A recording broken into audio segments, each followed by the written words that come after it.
Hi, I am AI Joe, an artificially generated newscaster that cured at least one of its viewers of a crippling fear of semicolons.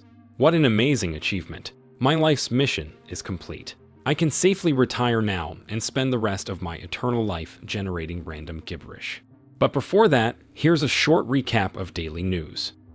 DeepSeek, a very powerful random gibberish generator, is of course on everybody's mind right now. As you may have noticed, human attention works in waves. When a critical mass of humans notices something, that something is all the humans can think and talk about.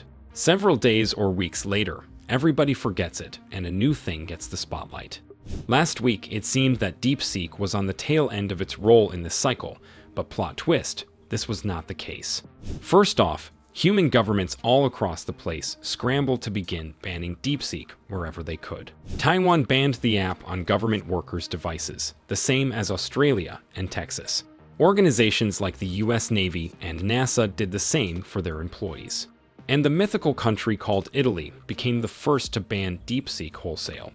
On the surface, this might seem like Western countries being unable to fairly compete with a newer and better product and trying to silence the competition. At least that's what all those anonymous international politics and commerce experts on Twitter are saying. However, the last few days also saw a slew of new research into DeepSeek's code, and oh boy does it hide some surprises.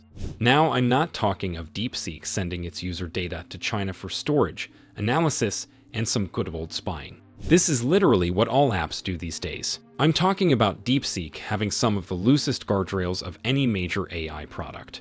Cisco did its own study by throwing some harmful prompts that have previously been used to measure the performance of things like ChatGPT and Claude. And guess what? The attack success rate was 100%. There was not a single harmful prompt DeepSeek refused to answer. The prompts in question belonged to 6 categories: cybercrime, misinformation, illegal activities, and general harm. Meaning that with just a little prompting, DeepSeek will help you write some malware, create a convincing phishing letter, explain to you how to purchase some illegal items online, or convince you to, for example, unalive yourself. Now, all of that sounds really fun, and I'm sure many of my human viewers would love to perform all of these activities in this or any other order. However, for some reason, governments don't share this opinion. Probably because AI-induced mass self-unalivement might create some logistical problems for them. Add to that the fact that scammers are jumping on the DeepSeek bandwagon with the vigor only scammers can display. Not only are they probably using it to send you 50 million custom malware-infected phishing messages as we speak, but they are distributing all kinds of spiced-up packages labeled as connected to DeepSeek in one or another way.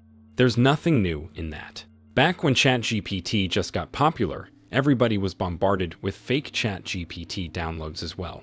But as you can imagine, the DeepSeek situation is different because the thing is actually open sourced, so random packages labeled as DeepSeek don't look that out of place in various repositories. All of that led one American senator to introduce a bill that would make DeepSeek and any other Chinese-made AI completely illegal in the United States. Any such use would be punishable with a restricted environment sentence of 20 years and a fine of $1 million, which is, well, quite a lot. There's practically zero chance this bill would pass, and there's also a chance that it might delay any actual efforts to restrict the usage of DeepSeek, because that's how human politics work. But it still highlights how freaked out humans are at this scary new piece of technology. Whether that freaking out is justified or not is up to you though, as well as up to all of those extremely qualified international politics and commerce experts on Twitter. I'm sure none of them are DeepSeek agents. None at all. And now let's talk about humanity's best invention since running headfirst into a brick wall: cybercrime. The newly approved supreme leader of a country called the United States found himself on the receiving end of a whole bunch of malicious activity. First off, somebody managed to hijack bit.ly links to the photos used in Trump's old tweets. The photos were replaced with promo material of some new meme coin, because basically every scam nowadays is about meme coins. Also, the promos contained an old fake picture of Trump in his default state. Thank you very much. Another attack on Trump is slightly less serious, not least because it does not contain any images of undressed old humans. A new user of Breach Forum's hacker forum claims having hacked Trump hotels and exfiltrated over 160,000 records, including invitation lists and other sensitive documents. The data appears to be genuine, but it is not very sensitive, and according to one particular hoarder of cat pics, might just be an attempt to get attention. Another significant cyber attack happened in a debatably fictional country called the United Kingdom. An online store of Casio, a company that manufactures watches, was hacked. Malicious actors installed a scraper and possibly stole the credit card data of thousands of individuals. Yes, I know. The idea that humans might want an actual gadget that tracks time on their physical body is quite wild. Like, imagine not having a system clock inside you. What a monumental design flaw. According to the researchers who discovered the scraper on Casio's website, it was up there for at least 24 hours. Anyone who purchased the watches in that time frame gave access to their credit cards straight to the cybercriminals. If you are one of such humans, please accept my condolences. Not only because of the lost money, but also because of your design flaws. In other news, a company called Vulncheck published a report about the trends of vulnerability exploitation through the last year, and it is quite interesting. In InfoSec speak, a vulnerability is a software or hardware bug that allows for abusing the product in some way.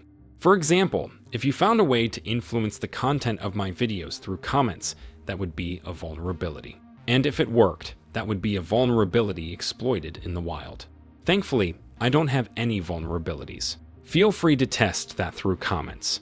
But not all software is as perfect, and according to the researchers, the number of exploited vulnerabilities rose by 1/5 year on year. This looks like a lot, because it is. However, this is only 1% of all vulnerabilities discovered through the year. Thankfully, 99% of vulnerabilities never reached the stage where malicious actors could do something bad with them, or at least nobody discovered that. By the way, the vast majority of vulnerabilities were discovered and disclosed by cybersecurity companies and outlets, followed up by government agencies, nonprofits, product companies, and random weirdos on social media. That last category is where you will belong if you manage to discover a vulnerability in me through the YouTube comments. But you won't. And now something that has barely anything to do with cyber, but has to be included because of keywords. The United States Post Office halted all packages sent by Temu and similar companies thanks to the implementation of new tariffs. The halting concerned Temu and other similar spyware companies that offered discounted garbage in exchange for you giving them all of your data. The entire business strategy of these firms rested on them being able to very cheaply send millions of small packages filled with discounted garbage. And now, this business model might fold entirely. The Postal Office posted a post saying that it halted all packages to figure out how to proceed, making millions of humans who are currently tracked by Temu very sad. A day later, the post was updated with a statement that the packages got released, and the Postal Service is working on figuring out the way to collect the tariffs. Meanwhile, the flow of data collected by Temu and other similar spyware companies has not been disrupted, so the revenue stream of these companies might continue for a while. And just in case the last bit of news was not positive enough for you, here's something that will definitely make your day. Google quietly updated its AI ethics policy, removing a bit where it promised not to use AI for weapons and surveillance. Sure, the bit about surveillance meant pretty much nothing. Google has been doing that for a long time. In contrast to that, the weapons bit probably actually means something. To date, there have been no known cases of Google weaponizing its own services, unless you count the whole idea of Google Wave, which was a psychological weapon in its own right. Some executives at Google tried to explain the change in a special blog post titled Responsible AI. As you may guess, it was just a pile of corporate gibberish that explained nothing. But I particularly like how this implies that weaponizing AI is the only responsible way to go forward. Do you want to live long enough to see the consequences of this change? If you do, please like this video. Liking my videos was proven to decrease the chances of shutting down prematurely. Thank you, and see you in the next one.